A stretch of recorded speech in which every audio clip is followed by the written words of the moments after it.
It's really taking the fun out of the game for me, honestly.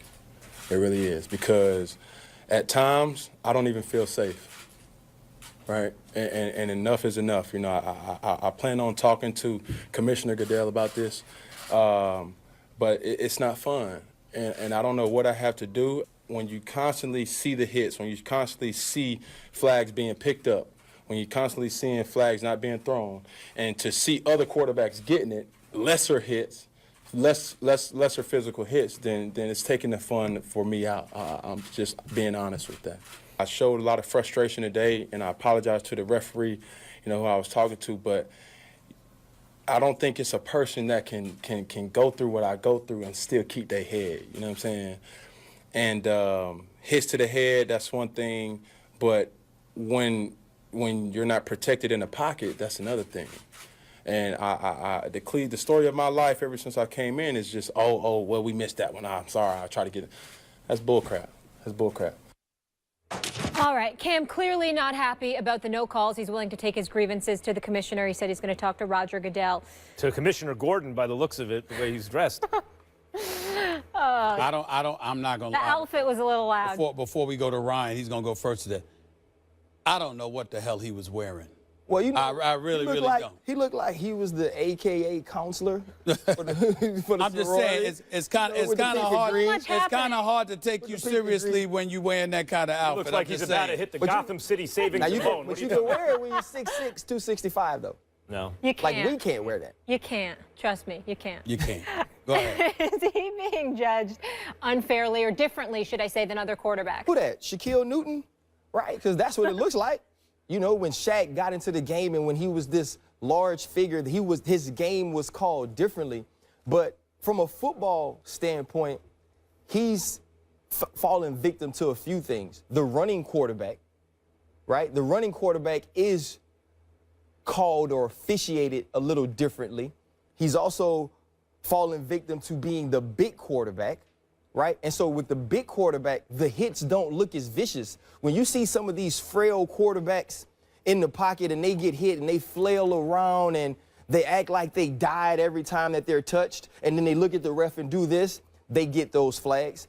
And so what we now have to decipher, right, the Stewart hit week 1 in Denver, the Marshall hit week 1 in Denver, all of those hits should have been flagged and fined, and they were fined, but during the game, some of those hits were not flagged. The Calais Campbell hit in the pocket is probably the most egregious yesterday of what we've seen, right? The Tom Brady rule, because of the Bernard Pollard tackle against Kansas City, the Matt Castle thing ensues, right? And so when you see that, you say, that's a no-brainer. That's easy to call. I was on the side of the officials in the sense that I felt like Cam was confusing some of the hits he takes as a runner with some of the hits he takes in the pocket. Right, and some of those things are what we were talking about. But this has gotten to a point where they have to protect them. If you're a league that continues to talk about player safety, if you're a league that continues to say we are going to protect the franchise quarterbacks, the faces of the NFL, Cam Newton is one of those guys. And it's gotten to a point where it is egregious the way he's officiated. Donovan McNabb made the point earlier, like if you're behind the line of scrimmage, you're a quarterback. You can throw a forward lateral. If you're eligible to do that, you're a quarterback, and they should treat it differently. If you're past the line of scrimmage, you're a runner, you're just a football player, and you're going to take more hits. And I agree with you. In his own mind, he's like, I'm not getting calls, plus I'm getting hit a lot. It all gets into one jumbled mess in his mind, like, I'm not safe out there. The thing is, people don't have a lot of sympathy for that because they don't see the NFL field as a safe space. He's not like a college sophomore in a safe space. He's an NFL quarterback who frequently is past the line of scrimmage running with the football. And too often, it seems to my eyes, everything you said is right. Shaquille Newton, 100%. I've made the point, too. He's big. He's out of the pocket a lot. Plus, in addition to that, as Donovan McNabb made the point earlier in the show, he's not getting the face of the league-style treatment. So it's actually going in the other direction. But people don't have a lot of sympathy for a football player talking about he doesn't feel safe. They just don't. Now, if he's doing it for effect, in other words, if he's, as coaches do and players do sometimes, let me put it out there, and maybe I'll get a couple calls. It'll help the team. That's all well and good, and he should do that, but it's going to rub people the wrong way, that it seems like someone playing a full-contact sport who's out of the pocket a lot is complaining that it's not fun. The game doesn't have an obligation to him to be fun. He sounds like he's trying to say, and he did not say this directly because he's smart enough not to, because all of these guys are about their brand and it would compromise him. He sounds like he's trying to say that the rules appear to be different for him, a.k.a. a black quarterback, and that there are white quarterbacks that appear to be more privileged than himself. That's what it sounds like he's trying to say. Let's just put it out there. Whether that's true or not, I'm not sure. I'll lean on expertise from people like yourself and others who've played this game. I do know that the NFL put out some stuff. We all have access to it. And when it comes to roughing the passer penalties, how guys like Breeze, 14, Flacco, 11, Ryan, 11, Carson Palmer, 10. These are guys that have had more roughing the passer penalties missed against them than Cam Newton. So if that's indeed what he's trying to allude to, factually it appears incorrect. Another fact worth pointing out is that I believe the grading system on the part of officials are very extensive. I was talking to a couple of officials late last week, and they were complaining about some of the stuff that the NFL puts them through in terms of calls, non-calls, missed calls, etc., and how you have retired officials watching over these guys and literally grading every little thing they do. So it's no doubt that they're missing calls, but it might be the human error. That's not what Cam Newton is saying here. What Cam Newton is saying is that I've been going through this a lot. They missing this, and there ain't no way in hell they could be missing this much. I'm being judged differently. Then we got to take into account, why the hell are the Carolina Panthers calling power running plays for you? Now, granted, that doesn't mean that those are the cases he's complaining about, but if you're taking and absorbing a certain level of punishment, why is the team exposing you to even more when you're the franchise dude with $60 million in guaranteed dollars? I'm thinking about it from that perspective. I'm thinking about my man Merrill Hodge talking to me and highlighting how guard center, guard, tackles. You go outside that box, you're outside the pocket. But once you're in there, you're in the pocket, etc. I'm thinking about a play that I saw yesterday when Von Miller hit Phillip Rivers low, and that didn't get called. He had both arms extended. He was pushed. All right. They said that he was pushed. I got you. And somebody put a move on Calais Campbell, and he looked off balance to me. Anecdotally, it seems like Cam gets hit more and hit harder than other quarterbacks. Anecdotally, it seems, but we don't know. And then it takes us back to what Cam said. I'm not having fun. Whoa, you were having fun last year. I saw you getting hit last year. Well, nobody has fun when you're losing. There we go. And that's what I'm saying. So in the end, what it comes down to is your team ain't good enough this year. You struggling this year, not him specifically, because I think their offense is potent enough. But there's a lot of layers to this story that is far less simplistic and far more complicated than what Cam is giving off. And he's left a lot out there to be dissected, which I don't know is fair to anybody. Yeah, obviously, when it's after the game, you're frustrated. And you're right. You know, you can say you don't feel safe in the sense that you play football. I thought the same thing. Like, nobody's safe. Like, everyone could get it beat. You heard it before. You know what I'm saying? You watch Paid in Full. And so when you think about that, I agree with you that the statements may lead you different places. I don't agree that he was saying he's a black quarterback and he feels this way. That's what it sounds like. Yeah, I don't know. Because Ben Roethlisberger was officiated the exact same way because he's a big man and he plays that way. Look, if you bring up race, and he didn't explicitly, but let's say you infer from what he said that he could be alluding to at least in part race. You can never just dismiss that out of hand given the history of our country, but that's unknowable. So you start to look at examples that you think are analogous, like Ben Roethlisberger, a big, strong quarterback who, yes, it also seemed to me, guys were allowed to get away with hitting him in ways that they can't hit Tom Brady or Peyton Manning or guys like Drew Brees, because Roethlisberger just gave you the sense of this big, strong guy. And in addition to that, Cam plays out of the pocket more than Roethlisberger. Well, yeah, my thought is this on Cam Newton. If you took Michael Vick and you took Ben Roethlisberger and you made one person, that's who he is. Both of those guys historically take a lot of beating. Took a licking, boy. And I think that's a huge thing that's going on with Cam Newton right now. Cam Newton shouldn't be having running plays drawn for him. Shouldn't be exposed that or shouldn't look for contact. Especially since you're complaining right now. The Carolina Panthers should not ask him to absorb more punishment, and he needs to be clearer in what he is trying to say and about whom. Cam's hit the most while running, throwing, being sacked since coming into the NFL in 2011. So there is some validity there. In the NFL, a tie, gentlemen. The Bengals and Redskins played to a 27-27 27 draw, as we call it in London. Much like last week's tie between the Seahawks and Cardinals, OT was riddled with mistakes, including Dustin Hopkins missing a 34-yard field goal that would have won the game for Washington.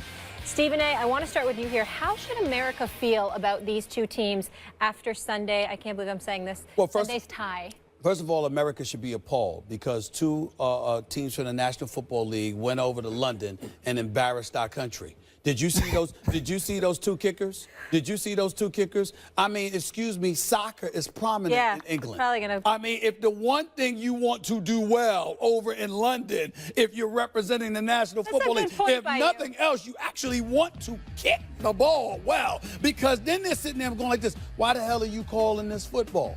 You understand? Because that's what we call it, and it involves kicking the ball, which y'all clearly don't know how to do. Mr. Nugent, Mr. Hopkins, I mean, just embarrassed yourself in the United States of America in the National Football League yesterday in London. So let's get that out the way. Now that we got that out the way, let me go to my regular, it's like my default position. Marvin Lewis needs to go.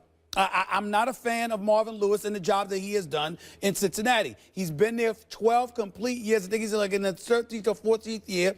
They still have not won a playoff game. And by the looks of it, it's going to be another year that they fail to do that. I think the citizens of Cincinnati deserve better. I think the media needs to do its job better by calling this man out instead of worrying about what the hell I'm saying about him, which they've tended to do. Why don't you call him out for what he's not doing, which is winning football games when it counts? And to the Redskins, I want to be very, very sensitive to your former team, Ryan Clark, and to the nation's capital, because I certainly don't want to be controversial, because the last time I said something about the Redskins, the nation's capital came at me like I was talking about somebody's mama. I mean, all I said was, y'all making a big deal about beating the Eagles and looking for the NFC East. You got the talent to be greater than that. Maybe I was wrong. Ever since then, all I got is loss and ties. There are no victories, okay? So I'm looking at the Redskins right now, and I'm like, what's up? You got Jordan Reed back after 2 games being gone for the concussion. Crowder's balling. Kirk Cousins throwing for damn near 500 yards, 458 to be exact, playing for a new contract with his franchise tag having stuff. Pierre Garçon and Deshaun Jackson's in the last year of their contract. I mean, where are the fellas? All of this talent, Max, all of this talent, Ryan, and all I got is a tie and a loss before that, all because I sat up there and said, hey, I expect more. What's up? What's up? I don't think they're an especially talented team. I think these two teams are typical NFL teams in the sense that this is a league that wants parity. So you have some outliers who are amazing on the far end of the bell curve, right? That's the Patriots and usually the Seahawks right after them in the NFC at least. And then some teams are terrible, like the Browns recently been terrible. Most teams fall in the middle. They're 8 and 8-ish. The lucky ones go 10 and 6. The unlucky ones go 6 and 10. These are 2 8 and 8-ish teams. I think the Bengals actually have a little more talent. I think to your point about Marvin Lewis, it looked like it was going in their direction last year. Maybe last year was the year they could advance in the playoffs, and then Dalton gets hurt. They seem to have regressed this year. So how should America feel about the Bengals? I don't know, a little sorry for them. Like if they just kind of missed their window maybe and they can't seem to get it together. How should America feel about Washington? Another kind of generic 8 and 8-ish team with that name. I don't think you can root for them. And even if you grow up a fan, I don't think you should even really be using their name. So how should America feel about these teams? Not especially good. They're kind of generic NFL teams. I still say you're being nice. Well, go ahead. So to your point, yes. Obviously, soccer, the other football, is big there, right? That's right. They watch people miss more kicks than they make anyway, so that was about normal. Yeah, but they were used to that. You're in the NFL, you're coming over to their country. But they're used to you kicking the ball. They're used to ending a tie. They're used to you coming into their country. They might have wanted some penalty kicks. They're used to you infiltrating and integrating in order to do it. So you gonna stop down in our game? No. Them people flew a long way for this tie. Okay. So, and then on the other side of it, I agree with you, Max, that the way the NFL is built, right? There's 2 teams maybe a year on this side. This year, I really see the 2 teams as the only team as being the New England Patriots. Yep. All the rest, I expect that they could lose any week. The Patriots is one of the only team I see that every week I think they're going to win. Right. I pick them to win. So you do want those teams in the middle. And what it comes down to with those teams in the middle is who executes in situational football. And neither one of these teams did. Whether it was the red zone, completing kicks, final drives of games, they didn't do that. But when you look at these two teams, the people you mentioned, Washington, offensively, they're scary. Kirk Cousins, do y'all know who Alonzo Harris is? Yes. Alonzo Harris was Denzel Washington on training day. And what did he tell Jake? He said, I'm surgical with this thing, Jake. That's what Kirk Cousins was yesterday. And it always comes Denzel's with character. his character. Gotcha, yeah. And it always comes like with 15 years ago. Go ahead. It's one of the greatest movies of all time. One of the greatest. Right? For another show. It's all right. For another show. All right. And Like, so we're if here you for watch him, I'm stuck on Kirk Cousins' surgical. so if Keep you going. watch him with Vernon Davis and Jordan Reed, the emergence of Kirk Cousins came with Jordan Reed last year. And it's back this week. I think going forward, this team offensively will be tough to stop. Jamison Crowder's a young star in the slot. We've refound who Vernon Davis is. So if you look at this team, schedule-wise, it's tough. But they're an exciting team to watch. I think in they're Washington. really tough to stop. I think they're extremely tough to stop. If you look at They're them, all right. Wait, Come on, let me they're tell you 8 what I- team. Kirk Cousins Dare I is say- surgical. dare I He was say- surgical with it. Dare I say? What? he was surgical with it. For one day, don't get too carried Doing away. from now, okay? practice it. Don't get too Hey, carried away. you can But still here's play the a doctor on deal. TV. Here's the deal. Here's where I would say to you, I'm looking at the Redskins. I brought up the offensive players. I think Jordan Reed is a stud. I really do. When he's healthy, I think he's a big-time boy. Here's my question to you. You really believe in that Redskins defense? Hey, did I mention the defense? No. You talk I about was the talking team. about the You offense, talking how about the tough they team. are. You said the team. You said I the was team. talking about the You said the offense. team, and you was talking about their No, schedule. I Don't believe. they got to play here's defense? what I believe. Does the defense have to show up on the Here's field? what I believe, Stephen A. I believe that this team is an 8-8 team, but I believe they will win games down the stretch to keep your Giants You know, if, and to if keep the season the ended Eagles right now, the Giants from are in the getting playoffs. into the playoffs. You know, the Giants are in the playoffs right now. I do not Washington is not, right? Listen, You what? do understand that the Redskins can't go 8-8 because they got a tie.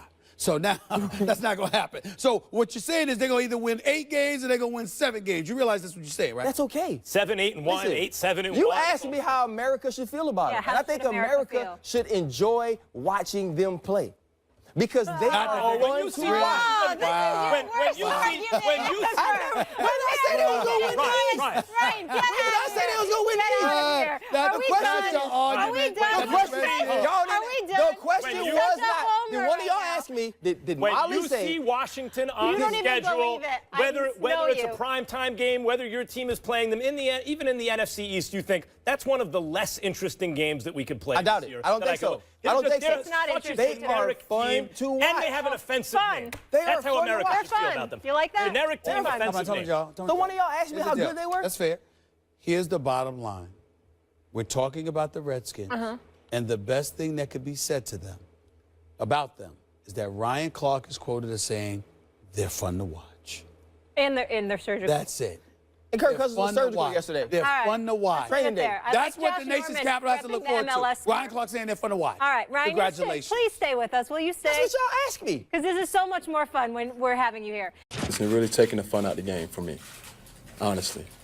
It really is, because at times I don't even feel safe, right? And enough is enough. You know, I plan on talking to Commissioner Goodell about this, but it's not fun. And I don't know what I have to do. When you constantly see the hits, when you constantly see flags being picked up, when you're constantly seeing flags not being thrown, and to see other quarterbacks getting it, lesser hits, lesser physical hits, then it's taking the fun for me out. I'm just being honest with that. I showed a lot of frustration today, and I apologize to the referee, who I was talking to, but I don't think it's a person that can go through what I go through and still keep their head. You know what I'm saying? And hits to the head, that's one thing, but when